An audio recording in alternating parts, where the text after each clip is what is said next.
ये अब तक की बेस्ट वीडियो होने वाली है इस टॉपिक पर, क्योंकि हमने लाइव एग्जांपल के साथ इस पर रिसर्च करी है और जाना है कि क्या फैक्टर होते हैं एक अट्रैक्टिव फेस के, और हम कौन सी वो अननोटिसेबल मिस्टेक कर रहे हैं जो हमारे फेस को अनअट्रैक्टिव कर रही है। इसलिए हम तो कहते हैं इस वीडियो को एंड तक वॉच करके जरूर जाना, और जो हम स्टेप बताएंगे उनको अच्छे से सोचना और समझना और फिर अप्लाई करना, और हमें कमेंट में बता के जाना कि हमने सही कहा था या नहीं। तो हम इस वीडियो में 3 पॉइंट्स को कवर करने वाले हैं जो हमारे फेस को एवरेज से अट्रैक्टिव बनाती हैं, और जिसमें से पहला पॉइंट है जॉ लाइन। जॉ लाइन हमारे फेस का वो पार्ट है जो हमारे फेस को स्ट्रक्चर देता है और हमें कॉन्फिडेंट और अट्रैक्टिव दिखाता है। पर हमने अपनी रिसर्च में पाया है कि लगभग 90% लोगों की जॉ लाइन इस पॉइंट पर आके इनविजिबल हो जाती है, और जो स्ट्रक्चर हमारे फेस को चाहिए होता है वो हमें नहीं मिलता, जिसकी वजह से हमारा फेस अनअट्रैक्टिव दिखता है। और इसका मेन कॉज है माउथ ब्रीदिंग, क्योंकि माउथ ब्रीदिंग हमारी जॉ लाइन को वीक करती है और हमारे जॉ स्ट्रक्चर को पीछे की तरफ शिफ्ट करती है,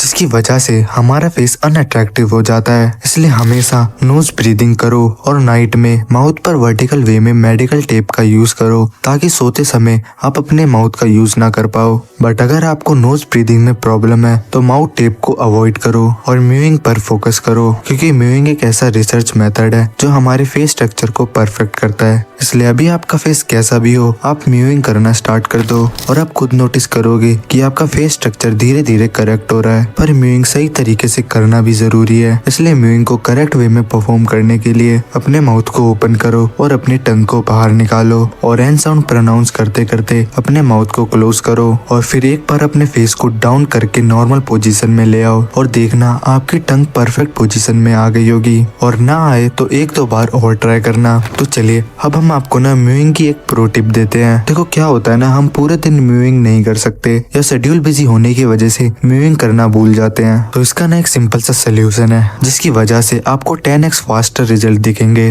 तो आपको करना क्या है, जब भी आपको म्यूइंग करने का टाइम मिले तब आपको म्यूइंग परफॉर्म करनी है, बट ट्राई करना है कि उस म्यूइंग को आप 3 से 4 मिनट तक होल्ड करो, और हम आपको गारंटी दे रहे हैं आप कमेंट में हमें थैंक्स कहने वापस आने वाले हो। तो ये थे वो मेन कॉजेस जो बहुत इंपॉर्टेंट थे एक अट्रैक्टिव फेस को अचीव करने के लिए। पर इनके अलावा भी कुछ ऐसे फैक्टर हैं जिनका ध्यान रखना जरूरी है, जैसे कि लो बॉडी फैट। जब हमारी बॉडी का फैट परसेंटेज कम होगा तब हमारे फेस के बोन स्ट्रक्चर शार्प दिखेंगे। बट हमने अपने रिसर्च में एक चीज नोटिस करी है कि कुछ लोगों का फैट परसेंटेज ज्यादा नहीं होता तब भी उनके फेस पे वो मस्कुलैरिटी नहीं दिखती, और इसका रीजन मसल लॉस था, क्योंकि हमारी बॉडी की तरह हमारे फेस पर भी मसल होती हैं, और अच्छी डाइट ना लेने के कारण हमारे फेस से मसल लॉस हो जाता है। इसलिए अपनी डाइट को अच्छा रखो और प्रोटीन को पूरा करो, और हेल्दी फैट जैसे घी और मूंगफली को कंज्यूम करो। और अगर कोई क्वेश्चन है तो हमसे कमेंट में पूछ लो। तो ये तो था हमारे फेस स्ट्रक्चर के बारे में, पर कुछ ऐसे मेथड भी हैं जो हमारे फेस को इंस्टेंटली अट्रैक्टिव बना सकते हैं, और उस मेथड का नाम है हेयर। मैन बॉडी में हेयर कहीं अच्छे लगे या ना लगे, पर सिर और बियर्ड पर इनका एक अलग ही ऑरा है। इसलिए अगर हमने अपनी बियर्ड और हेयर को स्टाइल करना सीख लिया तो हम अपने लुक्स को नेक्स्ट लेवल तक इनहेंस कर सकते हैं, और जिसका पहला स्टेप होता है अपनी फेस शेप को आइडेंटिफाई करना।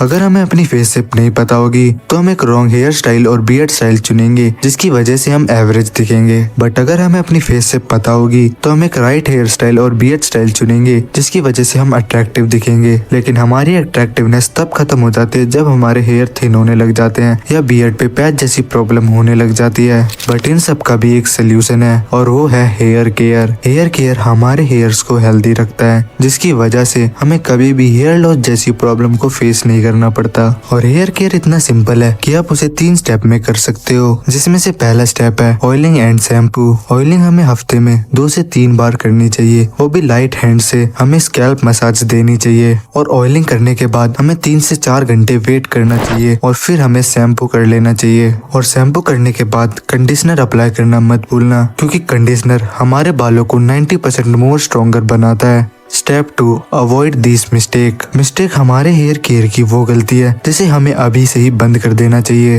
जैसे हॉट वाटर का यूज करना, स्टाइलिंग प्रोडक्ट का ज्यादा यूज करना, और गीले बालों में कंघी और ड्रायर का यूज करना, and last wrong hair product का यूज करना। ये सारी मिस्टेक हमारे हेयर लॉस और हमारी हेयर थिनिंग का मेन कॉज है, इसलिए अभी से इन्हें अवॉइड करना शुरू कर दो। Step 3 poor diet and hydration. हमें हमेशा हेल्दी डाइट खानी चाहिए जिसमें प्रोटीन, विटामिन जैसे बायोटिन और जिंक हो, और हमें डेली 2 से 3 लीटर पानी पीना चाहिए। तो ये थे वो सिंपल और इफेक्टिव स्टेप जो हमें हेयर लॉस और हेयर थिनिंग जैसी प्रॉब्लम से बचाएंगे। तो चलिए अब बात करते हैं पैची बियर्ड और स्लो ग्रोथ बियर्ड की। देखो, अगर आपकी एज 20 से कम है तो पेशेंस रखो, क्योंकि हमारी बियर्ड की डेंसिटी नेचुरली मिड 20s के बाद इंप्रूव होती है। इसलिए ट्राई करो बियर्ड को क्लीन शेव रखने का और जितनी बियर्ड है उसी को स्टाइल करने का। बट अगर आपकी एज 20 से ऊपर है तो ये एक हार्मोनल इशू हो सकता है और इसका रीजन लो टेस्टोस्टेरोन हो सकता है। और हमें आपको ये चीज बताने की जरूरत नहीं है कि मेल बॉडी में टेस्टोस्टेरोन कितने जरूरी होते हैं, इसलिए हमने डिस्क्रिप्शन में नेचुरल टेस्टोस्टेरोन बूस्टर का लिंक दिया है, उसको चेक जरूर कर लेना।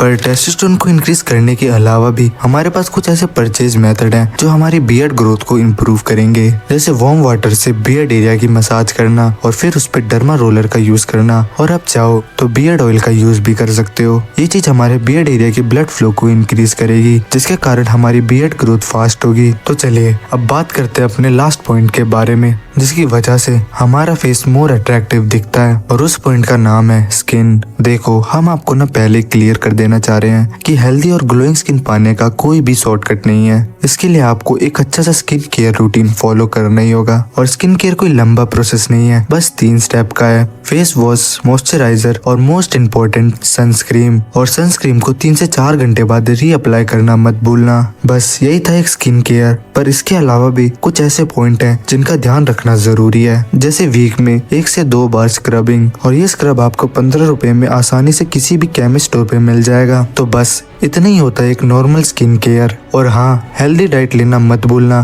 क्योंकि कोई डाइट को कुछ कहे या ना कहे, हम उसे गेम चेंजर कहते हैं। तो अगर आपको ये वीडियो पसंद आई तो वीडियो को लाइक कर दो और चैनल को सब्सक्राइब कर दो, क्योंकि ये चैनल सिर्फ इन्फॉर्मेशन नहीं देता, ट्रांसफॉर्मेशन देता है।